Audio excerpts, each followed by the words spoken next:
Let's give justice to his patience of staying.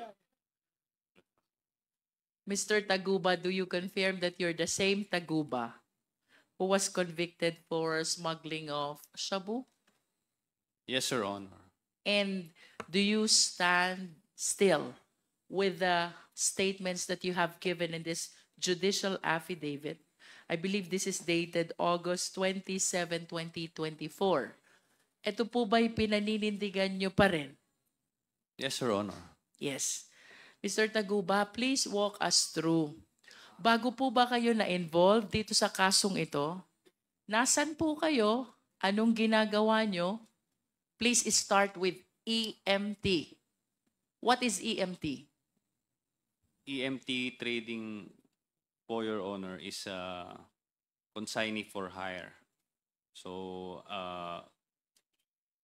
pinagagamit nila yung consignee nila for a royalty fee. So, nakilala ko yung si Irene May Tatad dun sa kanyang parang ano yata niya. Kapatid ba niya? Hindi ko na maalala sa kamag-anak niya. Firstly, what does EMT stands for? It's an acronym, right? Yes, Your Honor. What does it stand for?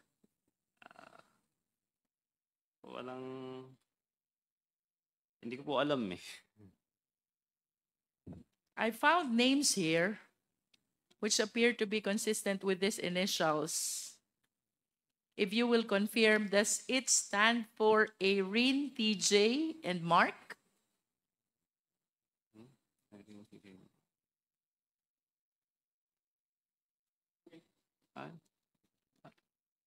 I don't think so, Your Honor. But do you confirm that TJ and Irene used to be your partners? TJ is my broker. I'm not a Your? Yes. We have hindi po ako broker kasi yun ang binabansag sa akin sa media na ako ay customs broker, nagpakilala akong customs broker. Ang negosyo ko po is talaga tracking. So, si TJ yung broker. Siya po talaga yung sign, siya po yung mas nakakaalam sa proseso sa customs. TJ is the broker, you are the tracker. Yes. Si Irene po. Si Irene May Tatad naman, siya po yung consignee. Do you work together? Si TJ, kasi ano ko siya eh. Sa kanya ako nag-refer, nagtatanong. Pagka may nagtatanong sa akin na client tungkol sa mga parating nila, tatanong ko sa kanya. Si Irene naman, royalty fee lang talaga siya eh. So pinagamit niya yung kanyang consignee para sa royalty fee. Kada container na darating, meron siyang royalty fee. So who owns this EMT trading? Si Irene May Tatad po. Si Irene. Opo. And then you and TJ just work with her, without necessarily being partners with that EMJ trading, EMT trading. Yes, Your Honor. Tama po. In your affidavit, you made mention about this green lane, yellow lane, and red lane. I believe that in the previous hearings, Mr. Guban already testified on this. And I wish to hear if you have the same concept and information that you will share pertaining to these 3 lanes: green lane, yellow lane, and red lane. Hindi ko po narinig yung sinabi niya. So, green lane yun, hindi na siya subject for inspection. No physical inspection and no document inspection as well. Document inspection. That is green lane.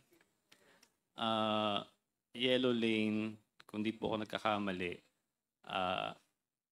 sa document lang. Tapos red lane, kailangan ng Wait, physical. for yellow lane, you're exempted from the physical inspection, but you are not exempted from the document inspection. Yes. Okay? Then, red lane, kailangan na ng physical inspection. And of course, if I am the shipper or the importer, I would want that my shipment be always released through the green lane. Kasi dun mabilis. Walang inspection ng shipment, walang inspection ng document. How do I avail of this green lane? Ako po talaga hindi ko yung paano talaga makapunta dito sa green lane. Pero nung time ko kasi, yun nga, nagbigay kami ng tama ba? Are you saying, Mark, that you never experienced using this green lane? Halos lahat po nung shipments ko, green lane po. And that is because you submitted to the TARA system. Yes. Tama po ba? Opo. So, ibig sabihin for a time being, lahat ng mga pinaparelease mong shipment, walang physical inspection, walang document inspection, what is the consideration involved? Yun po, may TARA system po sa BOC. And how does TARA system work? So, weekly, magbibigay ka kada container na re-release mo, napaparating mo. Is So, it per container or per value of what is inside the container?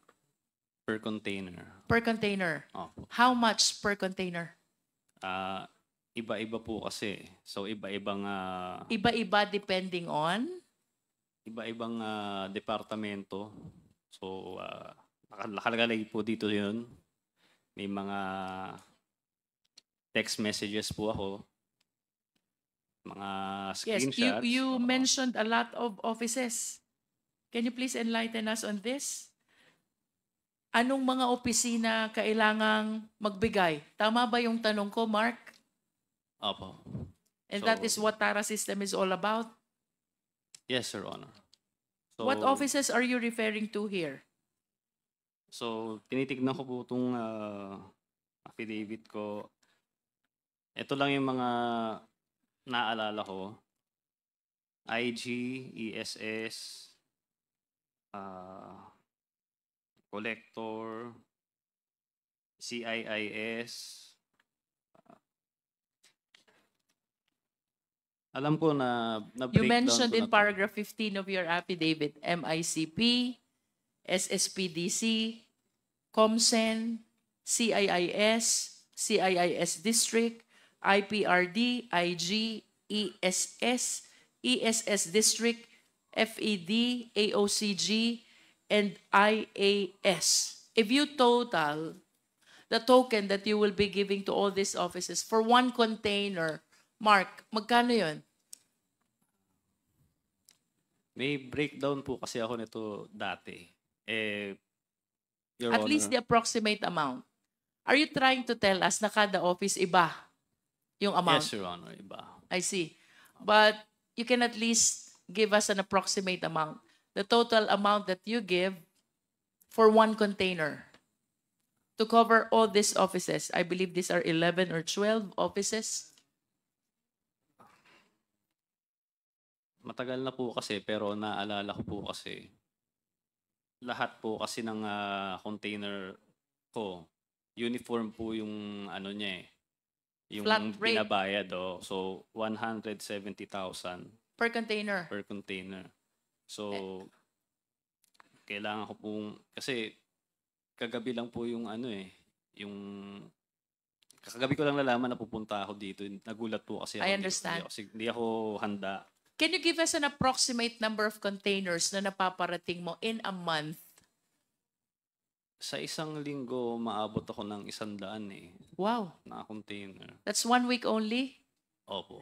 So, if 170,000 per container and you have 100 containers for 1 week, how much is that?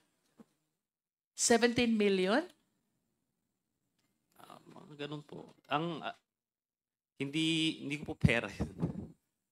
Hindi ko po pera yun. Kumbaga, Yeah, I know. nagpa-process lang naman ako eh. But So, that's how huge opo, ganun po yung pumapasok na the pera. amount that TARA system generate Opo. only for you to be able to avail of this green lane. Tama po ba? Opo. And I wish to emphasize that here you are, you're just one person facilitating the release. Yes, Sir Honor. Eh, mga ilan ho ba yung nagfa-facilitate ng release? Marami po kami. In a day, can you give us an approximate number? Ilan po yung nagfa-facilitate ng release? Alam ko po, nagbigay rin si Senator Lacson ng kanyang sariling flowchart. So, based doon, parang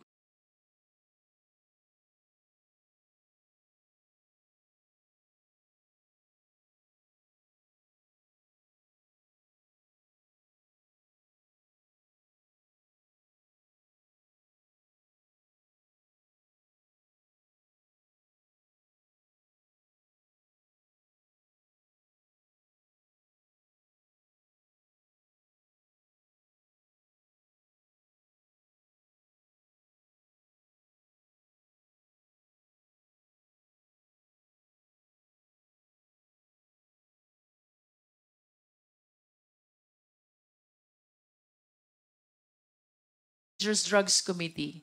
But I wish to reiterate, Mr. Chair, that I believe it is high time we revisit the charter of the Bureau of Custom. Should I make a motion, Mr. Chair? At the moment, I was informed that I think the Quintacom is looking into proposing some amendments into the charter of the Bureau of Customs. And if there are any observations or any information that we can share with the Quintacom, I guess the Quadcom will do that, Your Honor. Thank you, Mr. Chair. Mr. Taguba, you also mentioned in your affidavit that for quite some time, wala kang nare-receive na alert on your shipment. Tama? yes, Your Honor. And I suppose that that is because of the TARA system to which you submitted yourself. Yes, Your Honor. However, after some time, biglang nakaka-receive ka na ng alert. Yes, Your Honor. In other words, nagkakaproblema yung release ng mga shipment mo. Yes, Your Honor. What did you do? Minsan, ang ginagawa lang nila yan para, kasi pagka may alert, pupunta ka sa kanila, aaregluhin mo. So parang form lang ng additional na bayad sa kanila. Additional SOP? Oo, Tama para ba lang yun? ma-release yung container. Parang lambing siguro, parang ganun yung lumalabas. Ang mahal Ka-alert naman nila ka. lumambing. Oo. They will annotate something on your document to Opo. make sure that, you said that in your affidavit, they're leaving the number in your document to make sure that you call them Yes, so Your you Honor. will be able to settle whatever requirement is being asked of you. Tama po ba? Yes, Your Honor. And then after some time, lalong tumindi yung problema mo. Tama? Yes, Your Honor. About facilitating the release of shipment. May kinausap kang tao. Sino itong mga taong ito? Ang una ko pong nakausap po dito si Jojo Bacud. Jojo Bakod. Opo, nagpakilala po siya na sa SSBDC. Tapos pinakilala niya ako dun sa Davao Group. Sila Tita Nani nga. Yan, sila Jack, sila Noel. Silang apat yung mga minute ko. Sinabi How many nila, times did you visit Davao City during that time that you're trying to seek help about the release of your shipment? isang beses lang po. Isang beses lang. And the purpose of you traveling to Davao City is what? Kasi pinapunta nila ako dun eh. For what Wala purpose? na naman akong, sabi nila, kailangan ko raw magbigay ng tuition fee. Ganyan. Tuition fee. Yes. So, yun yung kanilang ginamit na word. Tuition fee. And Yes. what is the purpose of this tuition fee? Ayun, para ma-accept daw ako sa grupo nila. Tapos, every week, magbibigay ako sa kanila ng pera. With your admission in this group that you are referring to, what representation did they give you in relation to the challenges that you are experiencing with regards to the release of your shipment? Unang-una, nagbigay ako sa kanila. Nagpunta akong Davao, so binigay ko yung pera kay Small. So, How much is that money? 5 million. 5 million. What is the So- purpose of you giving that 5 million to Small? Yun yung sinabi nila sa akin, ibigay yung 5 million. Susunduin Anong ka dyan ni kapalit? Jack. Anong kapalit ng 5 million na yon? Why are you giving Small 5 million? Yun nga, para mapapasok na daw sa Davao Group kasi kung hindi ka kasama sa kanila, i-alert nila yung mga containers mo. So, hindi ka makakapag-transaction sa Bureau of Customs. So, sa pagkakaintindi ko, lahat ng players ginawa yun. Kailangan By lahat ng players, are you referring to all people who are engaged in facilitating release of shipment? Yun ba ibig Oo, sabihin mo? yung po mga pinakita ni Senator Lacson noon, sila Kimberly, yan, sila Tevez, yan, sila Manny Santos, yan yung mga players yan eh. So, yun yung ibig ko sabihin, kailangan nilang magbigay doon sa Davao Group. Yun yung pagkakaintindi ko. Kasi kung parang sila na yung bagong customs eh. Kailangan mo sa kailangan dumaan lahat eh. Ginawa kasi nila, binago uli nila yung sistema, nagkaroon ng command center. So, parang sila na lang yung pwedeng mag-alert. Nasaan po itong command center na binabanggit nyo? Sa customs po yun. Sa loob. Oo, ginawa nilang, yun eh, nung time lang ni Fildon yun eh, ni Commissioner Fildon. Is Commissioner Feldon still here? So you were saying they established this command center right inside the Bureau of Customs, which has the control over alerting whichever shipment they want? Yes. Sila lang, pagkakaalala ko, sila lang yung nakakapag-alert. By sila, who are you referring to? Yung command center, ComSen. And who are these people behind this command center, Mr. Taguba? Nakalimutan ko na yung... Na-invite din siya sa Senate Blue Ribbon Committee nun eh.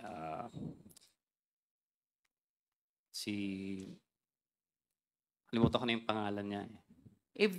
If this is an ordinary person, I suppose that she will not be able to do that without somebody who's a big person behind him. Tama pa po ba? Papasok ka ng Bureau of Customs, magtatayo ka ng command center, and then you will have the control to alert the shipments coming into the port. Tama po ba? Somebody must be behind him. Yes, Your Honor. Pero pagkakaalam ko, sila Commissioner Fildon yung gumawa nun eh. Parang hindi naman siya, parang legal na, sa legal, meron bang yun eh. You cannot Sa tell batas, whether it is oo. legal or illegal. Yes. Kasi yung ibang yung mga IG, EG, medyo humina na yung authority nila dahil nga yung command center na lang yung nagko-control ng mga alerts. I see. And after this payment of 5 million to Small, ano pong nangyari na doon sa mga transaction nyo? Sa shipment nyo sa BOC? So, noon na naayos siya, maganda. Pagkaraan, nagkaroon uli ng problema. Tapos, ni-refer na naman nila ako, itong sila Tita Nani. Pinakilala naman nila ako doon kay Big Brother. Yun nga, si Allen Kapuyan. Pinakilala, nakamit ko siya. So, yun, pinakilala nila ako sa kanya. Siya na raw ang bagong under ko na naman. So, hindi na rin ako sigurado sa ginagawa nila, pero nung kay Big Brother naman, naayos din yung shipment. Hanggang sa dumating naman yung problema na ito, yung kinakaharap ko ngayong kaso, na nangyaring raid sa Valenzuela. Ayun, doon na po natapos yung... Are you referring to the 604 kilogram of shabu? Yes, Your Honor. And that is the reason why you are you convicted already? Convicted? Yes, Your Honor. I see. May we know ilang taon po ba naging sentensya nyo? Sinintensyahan po ako ng life. Oh Lord. Life sentence. And that is equivalent to 20 years and 1 day to 40 years. Tama, Honorable Flores. How old are you, Mr. Taguba? 33 na po. 33. How long have you been in prison? 6 years. 6 years. Ibig sabihin, nag-umpisa ka makulong 27 years old. Yes, Your Honor. Tama. And if we can bring back those days, anong gagawin mo to be able to avoid this very sad fate that you're going through right now? Siguro hindi ko na pinasok sana tong ano. Sana sa iba ka na lang nagtrabaho, ano? Opo. Pero, Is that your honest belief? Sana sa iba ka na lang nagtrabaho. yes. At You are so young. tsaka very unfair yung nangyari talaga sa na-convict ako na ganito. Okay, let us hear you. Why are you saying that this is very unfair? Unang-una, lokohan lang yung kaso. Nung nag-imbestiga sa NBI, preliminary investigation, lahat po nung dinaanan ng kargamento, kinasuhan. So hanggang sa pinakataas, hanggang sa pinakababa. So ang kaso sa amin is conspiracy. Pero nagawa nila ng paraan na pwedeng conspiracy nga siya, pero patatanggal yung mga matataas na tao, tulad nila Commissioner Faildon, at kami may iwan. So inilaban namin sa korte yun na bakit ganon. Ang naging ano ko nang laman, partisipasyon is nagproseso ng dokumento at may tracking, nideliver dun yung container. So, sabi ng korte, hindi kailangan na alam mo yung laman, no? Kasi mala prohibita. Okay? So, paano naman yung iba? Yung mga shipping lines, lahat-lahat, mga examiner. So, nagawa nila ng paraan, parang legal acrobatics, di ba? Na kabilang yung tamaan na dapat hindi. No? So, pero ngayon, nilalabanan pa rin namin sila ng patas. So, Do you have a pending appeal? may apela po kami. It's with the Court of Appeals or the Supreme Court already? Nag-motion po kami ng inhibit. Nung tinamaan po ako, nag-inhibit po kami doon sa judge. Tapos, para ibang judge yung mag-decide ng motion for reconsideration. So it's still with the Court of Origin. Nasa Regional Trial Court pa rin. May Yes, sir. pending motion for reconsideration. Tapos, finailan nyo ng motion for inhibition yung presiding judge. Yes, Your Honor. In other words, you believe that you were not able to get a fair decision. Yes, During the very hearing. unfair. Oo. May we know, Mr. Taguba, who were originally indicted bago na-exclude yung sinasabi mo from the case? How many were you? Ilan kayo yung original na nakahabla? Napakarami po namin kasi naalala ko noon nasa NBI pa kami nagpresenta doon sa preliminary investigation. Ang dami po namin nagbibigay ng affidavit. Nandoon po sila Commissioner Faildon, nandoon po sila Neil Estrella, Joel Pinawin,